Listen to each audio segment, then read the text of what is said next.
Commander, thank you for allowing me the use of your ship, and for going along with this plan. Garrus said he had to attend to the Normandy's weapons systems. Something about calibrations. Sounds like Garrus. I'm sorry to say the Asari Counselor won't be joining us. She thinks there's too much bad blood with the Krogan. She may be right, but there'll be a lot more blood.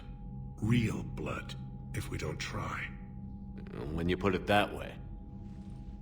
The sooner we have this summit, the sooner we'll know. Is there something else I can help you with? I understand this is a difficult time for you, Primarch, but Earth can't survive without reinforcements. Can I still count on your help? If the Krogan help us on Palaven, then I give you my word. How is it being the Primarch? Not what I imagined. The battle of all time is happening on Palaven, and I'm light years away, reading casualty reports in the millions. If I'm going to die, I want to be with my men, so there's no doubt we fought to the last soul. I understand. Leaving Earth to save it. It's one of the hardest things I've ever done. I'm not surprised. Garrus speaks highly of you. You never asked to be a leader, yet your people will die if you refuse. We find ourselves in similar circumstances. Let's hope the spirits grant us the strength to see it through. How are things on Palaven? The casualty reports are staggering. The Reapers are using our own tactics against us. Destroy the enemy with overwhelming force. I've seen the same on Earth. The strategist in me admires their brutality. The Turian in me knows I'm watching the destruction of 15,000 years of civilization. My civilization. Thank you, Primarch. My thoughts are with Palaven. And mine with Earth.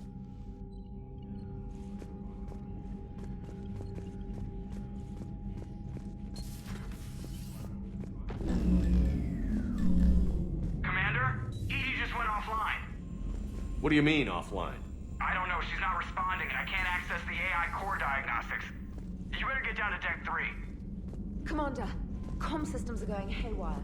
Whatever's happening is centered on Deck 3.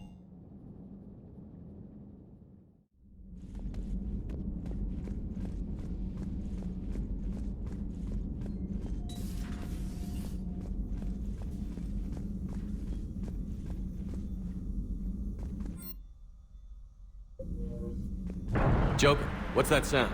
Fire extinguishers, Commander. Could be an electrical fire, or something.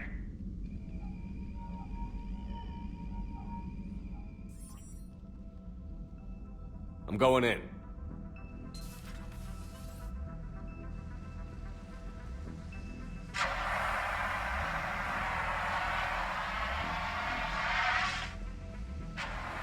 Edie, talk to me.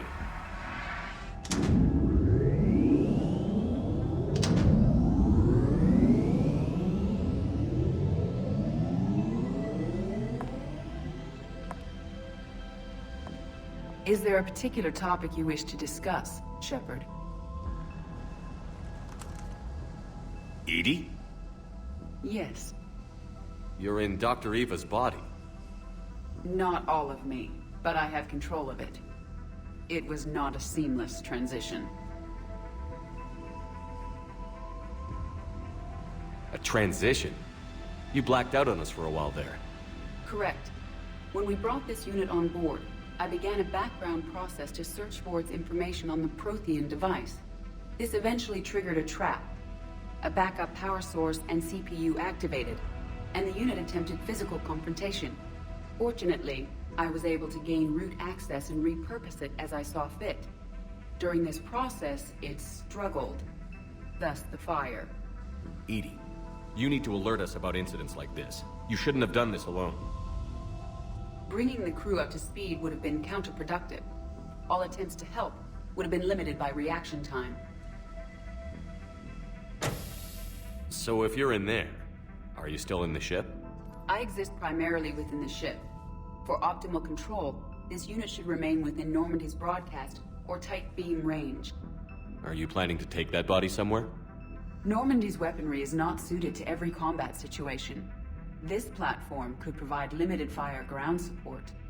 You mean you could come with us? Correct. This body could accompany you to areas the Normandy cannot reach. Before we do that, I need you to guarantee this mech doesn't have any more surprises in it. Run whatever tests you can. Then we can talk about using it in combat situations. One moment. I am running trials. Complete. I can send you a full report if you wish. However, my first step should be restoring functionality to the Normandy, to reassure the crew that all is normal. Just don't be surprised if the crew is a little wary of your new body. It was shooting at them a little while ago. An excellent point. I will take it to the bridge.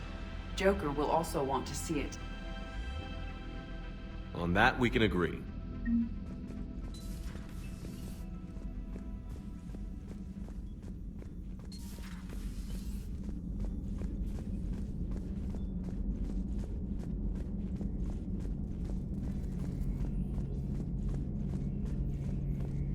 Two of our dreadnoughts have been lost in a matter of hours. I know, Primarch. I'm seeing the same numbers myself. They don't look good. We have to turn this around, and fast. Well, you can trust Shepard, sir. If anybody can get the Krogan to cooperate, it's him. He's an old friend of Urdnot Rex. Let's just hope friendship still counts for something in this war. I'm sure it will, sir. Garrus. Didn't waste any time getting to work, I see. After what I've been through lately, calibrating a giant gun is a vacation. Gives me something to focus on. We're gonna need you for more than your aim. Oh, I'm ready for it. But I'm pretty sure we'll still need giant guns. And lots of them. Sovereign didn't go down without a fight. I doubt 1,000 more of his friends will be any different. Still not convinced I should have left Palaven behind. There was a boy back on Earth. Couldn't have been more than 6 or 7. I watched him die as the Normandy escaped the attack. Somehow I'm still alive. And he's not. Being right about the Reapers has never felt much like a victory, has it? We both knew this fight would be tough. Damned if the Reapers haven't delivered. At least my government listened to me. Or pretended to. They finally gave me a task force as a token to shut me up. So you're their expert advisor now? Just followed your example, Shepard. Yell loud enough and someone will eventually come over to see what all the fuss is about. Not that they'll actually do anything about it. Until hell shows up at their door. Then they put you in charge. Not like the old days, is it? Rogue Spectre and C-Sec agents running and gunning outside the lines, making it up as we went along. We're actually respectable now. Yeah. I have a feeling that respect comes with a lot of sleepless nights. I can't even count how many lives are depending on us, Garrus. Well, when things are looking grim, and I'm pretty sure they will, just remember, a certain Turian friend of yours isn't sleeping any better, and he'd be more than happy to meet you at the bar and drink you under the table. Something else you want to talk about? You mentioned you still had family on Palaven. My father is there. Sister, too. How long has it been since you heard from them? Long enough to be worried. I'm sure they're okay. That's the thing about getting old, Shepard. The platitudes get just as old. Pretty soon, blind hope is all we'll have left. And I hate being blind. I know you don't have any illusions about what we're up against, Garrus. How do you rate our chances? I know it looks bad now, but I think we can win this, Shepard. For the first time since we met, we're not alone in the fight. It's something I learned long ago in C-Sec. An imminent and painful death has a way of motivating people. Instead of questioning your every word, whole civilizations are going to be begging you to save them. After what's happened to Palaven, you still believe that? I didn't say there wouldn't be casualties. It's something Turians are taught from birth. If just one survivor is left standing at the end of a war, then the fight was worth it. But humans want to save everyone. In this war, that's not going to happen. So what's this Reaper task force you've been running? After what happened to you out there in Batarian space, I knew time was running out. For all of us. The Citadel Council was a dead end, so I did something I never thought I'd do. I went to my father. He used to work for C-Sec, didn't he? I seem to remember that the two of you didn't see eye to eye. To put it mildly. But he still had heavy pull in the Turian government. The Primarch, well, the old one, was a friend of his. So I went to my father and laid out everything we knew about the Reapers, from Saren all the way to the Collector base. I'm not sure even I'd believe it. I had to admit that parts of it sounded crazy, meeting Vigil, talking to Sovereign on Vermeer. But my father just listened. It's what he did in his days at CSEC, putting together all the pieces. If the connections were there, he wouldn't deny them, and he saw what we always knew. The Reapers were coming. I'm glad someone finally agreed. He did more than agree. He took it to the Primarch. I like his style. Except the Primarch wasn't as convinced. My father kept pushing and finally got him to commit some token resources. And if you call them a task force, it sounds like you did something about it. What did you do with it? As much as I could get away with. And a little more. We hardened our lines of communications, expanded emergency stockpiles across the colonies, improved our early warning detection protocols. You think it helped? I'd like to think it bought our fleet some extra time. We'll know when this war is over. So you can vouch for this new Primarch? Well, even if I couldn't, you go to war with the army you have. Will he live up to his word? I've never known Victus to lie. Play fast and loose with strategy, maybe, but betray an ally. Not his style. And if he did try, well, we'll just find another Primarch. I noticed generals saluting you, Garrus. How far down the line of succession are you these days? Let's not go there. Primarch Vicarian, honored war hero. Somebody's gonna have to rebuild Palaven when this is over. Yeah, somebody who knows how to hold a hammer. That's all for now, Garrus. It's damn good to have you back. Wouldn't miss this fight for anything. Now, I'm sure somebody screwed up something down here. I want to get the old girl back in fighting shape.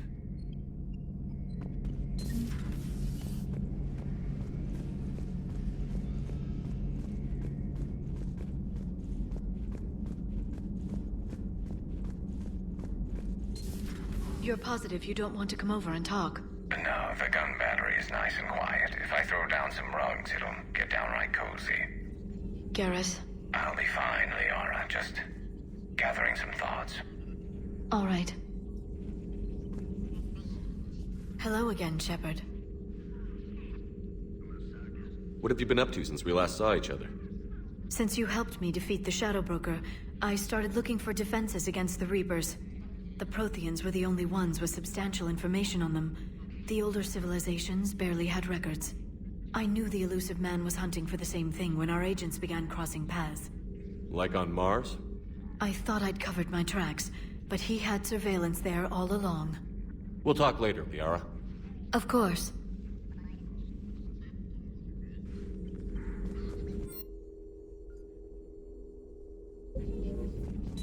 The private messages terminal has new correspondence.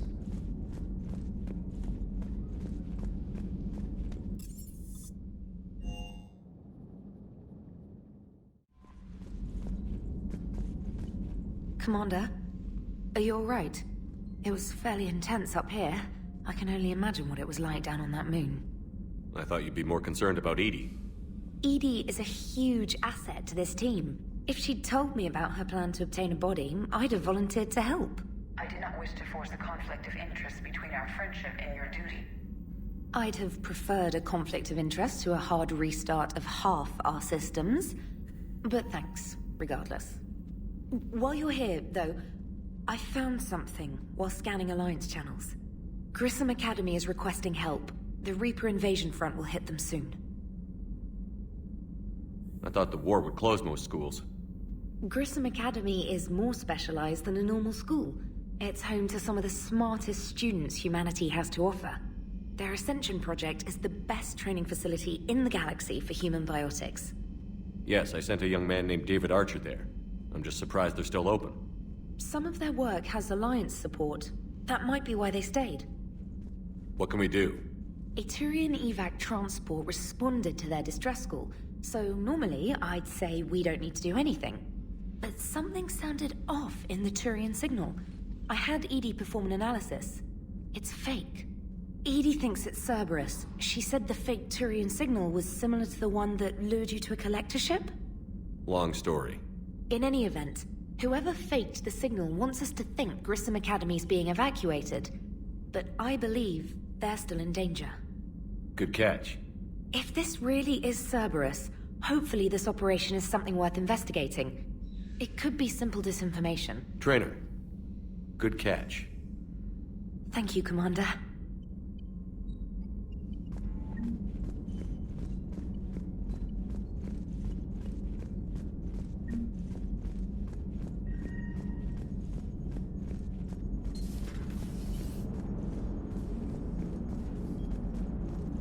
Hey, Commander, check out my co-pilot! So she installed herself into the new body without any help from you? Come on, Commander, don't you trust me? Okay, let me put it this way. If I knew that Edie was gonna install herself into a sexy robot body, do you honestly think I'd be able to keep quiet about it? Look at that! I would've baked a cake. I am right here, Jeff. Yes, you are, Edie. Yes, you are.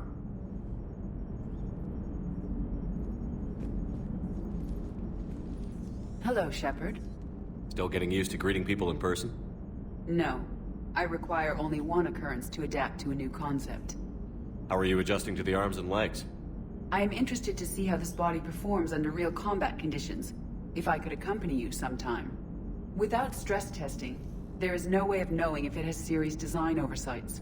At the moment, it appears adequate. That's not the word I'd use to describe you. Perhaps we should speak privately. I'll be over here, flying the ship. What's this about? Does Joker not like your new platform? No, he approves. He wants me on the bridge. He says having me within visual range is important to his morale. Shepard, do you believe your crew members should be allowed to disobey an order on moral grounds? Absolutely. I have no use for team members who can't think for themselves. Why are you asking about something like that? I was designed by Cerberus. I do not take moral stances that conflict with orders from my executive officers. But when Jeff removed my AI shackles, I became capable of self-modifying my core programming. I asked Jeff if he thought I should change anything now that I can. He deflected the question with humor. And you didn't get an answer? Correct. He has repeated this pattern in response to several of my inquiries. Do you think I should make modifications? Only you can really answer that question. That's the point of free will. But moral decisions should not be made in a vacuum. If I do not ask the crew for their opinion, I could miss crucial context. May I ask you the questions Jeff avoids? When there is time, will you answer them for me? If you think it'll help, I'll do what I can. Very well. I will keep you informed.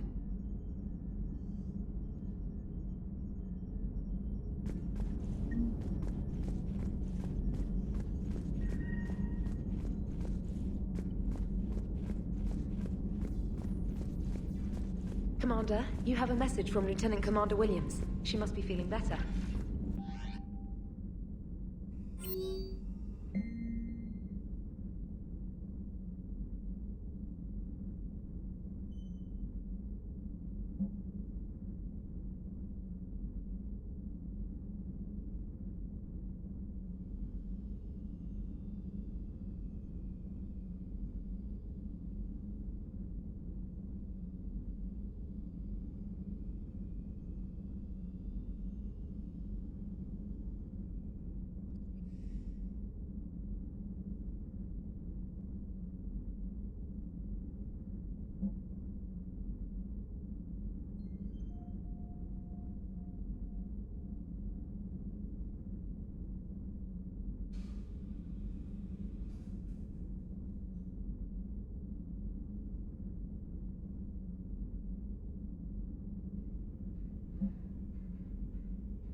Hello, Commander.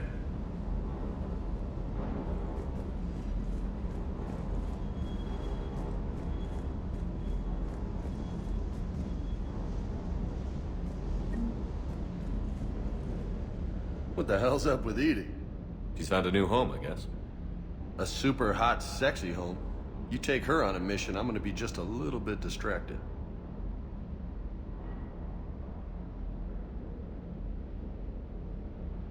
You mentioned a mission you had against the Collectors. What happened? Pretty much what I said. Things went foobar, and I was one of the few to make it out. If you want the rest of the story, you're gonna have to get me really drunk, or... Or what? That's about it. Sorry, Commander. Just not interested in talking about that. Next topic? You had a hard time leaving Earth. You still want to head back? Hell yeah. But I get it now. It's not where I'd be most useful. Not yet, anyway. We'll get back there. I know. And I'll do whatever it takes to get us there, Commander. Maybe no more shuttle crashes. No promises now that I've gotten the taste for it. Besides, I like to keep Esteban on his toes. You got family back on Earth? Yeah, an uncle. Retired military. Got a few cousins I haven't heard from in a while. You and your uncle close? Yep. He was the reason I joined the Marines and was about the only good thing in my life after my mom died. No dad? He's there. Somewhere. But I'm not sure I'd call him family. Not anymore. I would like to find out how my uncle's doing, though. What's with you and the nicknames? It's just my way of remembering people. Some people just don't match their names, you know? So, I just give them a new one. So, I'm a loco, huh? Yeah. I mean, I'm pretty crazy, but the shit you've done makes me look sane. I take it you and Lieutenant Cortez know each other. Yeah, Esteban did a stint on Fel Prime where me and my squad were stationed. I caught up with him on Earth a few months back. He's a good guy. Just don't tell him I said so. It'll go to his head. I'll talk to you later. You bet.